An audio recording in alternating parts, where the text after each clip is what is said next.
का रे बाबा कळशीनं पाणी घालतोयस? अरे बाबा यंदाचा पाऊस ठाऊक नाही वे तुला. पेरण्या केल्या आणि यांनी दडी मारली. अरे पण बाजूला धरण आहे की. हो धरण आहे की.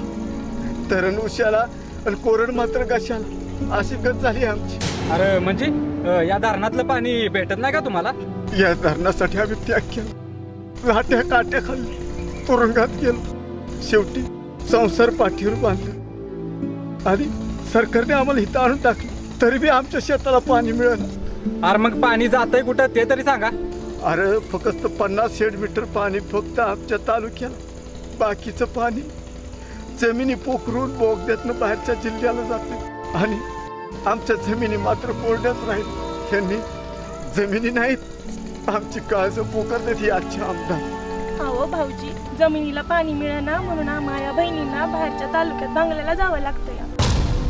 कोरडी विहीर, कोरडी तलाव, आता आता आमची मनही कोरडी झाली. शेताला पाणी मिळणार पण आमच्या डोळ्यात पाणी यायला लागले. अरे मग इथला आमदार काय करतात? अरे बाबा, जो सत्तेत आहे त्याला झोप आवराना, आणि जो जागसूतपणे दिनरात आमची सेवा करतोय, आमच्या हक्कासाठी लढतोय, ह्या त्याची कोणी दक्कलच घेणार झाली. अरे मग जो जागृत आहे आणि तुमच्यासाठी लढतोय त्याची सत्ता आणा की. होय तेच करणार आहे आता, नाहीतर पुढची पिढी शान घालील आमच्या तोंडात. संधी देशोधडी लागल्या बिगर अक्कल यायची नाहीच बाकीच्याच. आता झोपलेल्या सगळ्यांनी जागं करायचं. आत्ताचं मत पैशाला नाही तर विकासाला असणार आहे. आमच्यासाठी लढणाऱ्या शंभूराजेंना आता इडापिडा होऊ दे आणि बळीराजेचं राज्य येऊ दे.